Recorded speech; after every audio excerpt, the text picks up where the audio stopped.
This year's HP Nv16 has seen some really nice performance increases. Now, it's same as last year in regards to the chassis and the build quality. Really good. What I like about this laptop is it is a sturdy aluminum laptop. It's a little heavier than I expected, but that's a good thing in regards to the durability because they used really nice aluminum materials. They didn't use anything too thin or chintzy. It's very well put together, but it is a little surprising when you pick it up because it is a nice thin laptop, but it does have a bit of weight to it. Now, looking at the assembly on the bottom, very similar assembly to the X360 version of the Envy. So you have these rounded front corners, the bottom cover fit into the side panels very nicely, and then these sharper rear corners where the screen connects to the hinge. You have a really nice large vent along the bottom, all aluminum materials, as I was saying. Now keep in mind that the speakers are going to come out from the bottom of the chassis. There are these grills on the top of the laptop, but these are not speakers. And so you can hear what the audio sounds like. Here's a quick sample for you.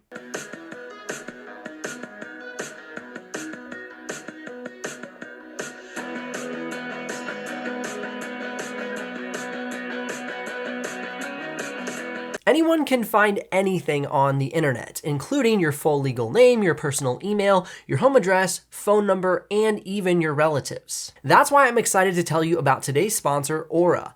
We've been using Aura to monitor our personal information online for over a year now and have been able to reclaim control of our personal data. This information is accessible because of data brokers who profit by selling your information to robocallers, telemarketers, spammers, and anyone else that wants to learn more about you. You can use my link by going to aura.com/BenjiKaiser to try a 2-week free trial to see how many data brokers are sharing your information. Aura's app also features a VPN, password manager, real-time credit and identity theft monitor, internet parental controls, and protects your devices from malware. Aura has almost every internet safety tool you'll ever need, all inside one app. Let Aura do the hard work of keeping you safe online. If you sign up right now, Aura will give you a 2-week free trial with my link in the video description. Now, if you're curious about the exact pricing and availability of this year's HP Nv16, I'll put links in the description below. If you do make a purchase, I'll get a small commission, but at no extra cost to you.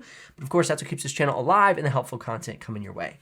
Now, as we go ahead and close the laptop down again and look at the ports, you can see we have a micro SD card reader on the left side panel, USB Type A, and a headphone jack. Along the right side panel, we have a USB Type A, HDMI, and then 2 USB Type-Cs. Now, it does open and close easily with one hand because there's a good amount of weight to it. Now, getting the hold of the lid is a little tough because this is a rounded edge. Just get your kind of fingernails under there, and then it opens up easily. Now, as you can see, the hinge has a little bit of bounciness to it. I'm just kind of tapping it lightly with my finger. So as you go ahead and you open your laptop, it might bounce a little bit and then settle down. But it doesn't bounce as you're typing on the laptop. You can see a type and no bounce happens there. Now, speaking of the keyboard, exact same layout as the X360.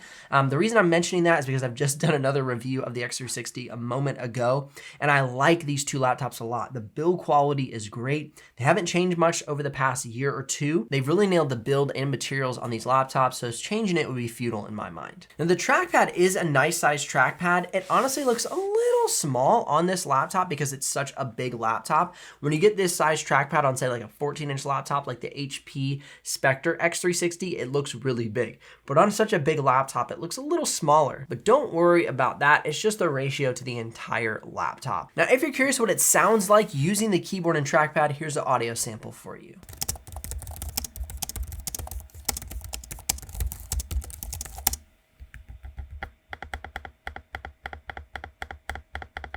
The keyboard has a nice medium key travel. As you heard during the audio sample, it's nice and quiet. The trackpad as well. I like the trackpad because it has a nice satisfying click sound.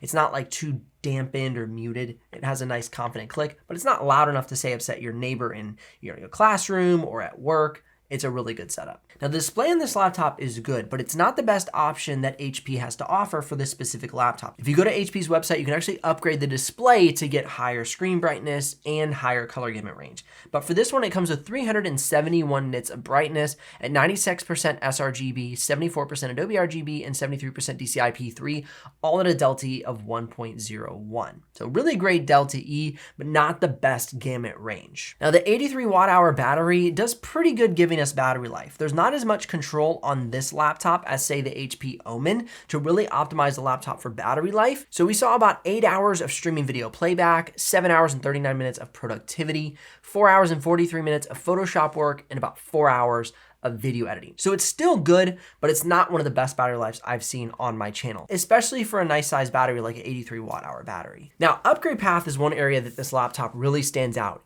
You have 2 M.2 slots, one occupied, one unoccupied, which are upgradable. You also have 2 RAM sticks that are upgradable. So this laptop right now comes with 16 gigs of RAM, but you can easily swap those 2 out for 32 or even 64 gigs of RAM. Once again, if you're curious about the exact live pricing, you can definitely check those links in the description below. Without further ado, let's jump into the performance benchmarks. And for a premium laptop that focuses a lot on build quality, keeping the laptop cool and fairly quiet while working in quiet environments as to not upset your neighbors, this laptop gets solid performance. As you can see in Geekbench single core and multi-core, it has really good single core performance, a little bit slower on the multi-core performance. I was especially surprised with this being that it is a i9-13900H processor. I expected a little bit better multitasking for this specific laptop. Now, as we move on, we still have great scores there. Hitting more the medium of the chart, the focus of this laptop is not the absolute best performance HP has to offer. This is focusing on premium aesthetic, premium build quality, quiet, cool laptop, and then really good performance. Now, going ahead and looking at Blender, you can see we scored an 823, a solid score for this laptop. Moving down to 3D modeling, we have Autodesk 3ds Max, Autodesk Maya, PTC Creo, and SolidWorks. I would say for the first 3, you're in really good hands. I would not pick this laptop for SolidWorks as it is a GeForce GPU and it's the RTX 4060. I would definitely look towards getting one of HP's ZBooks. Those are fantastic for 3D modeling because they come with the Quadro series A3000, 4000, 5000 or even a 2000 GPU, and those are really great for SolidWorks. But this would work well for those first 3 3D modeling softwares. Now going ahead and looking at Photoshop, scoring a 952, a really nice bump in performance over last year's model. It scored around the 700s in last year's model, so we're seeing a nice pickup on the HP Nv16 in 2023. Even more so in After Effects, scoring an 847, and in last year's model, we scored in the 600s. So really nice upgrades in performance for the HP Nv16 this year. Now looking at Premiere Pro video editing, you can see we had some drop frames for both 6K B-raw and 6K red footage, but this is still highly usable for the editing process. The total frames in the project were 16,177. And so you'll notice some drop frames as you're editing, but it will not create an overly laggy experience for you. Now you can see we had 0 in 4K, so you have no problems with 4K, but at 6K you will see some drop frames. Looking at the export times, 6K did well at around 21 minutes. Now normally if I'm looking at a high performance gaming laptop, I'm gonna wanna see the laptop anywhere from about 17 minutes to 13 minutes to be in that really nice sweet spot. So this is a little bit above that, but again, as I mentioned earlier, the focus of this laptop is to run cool, quiet, and have very premium build quality and build materials.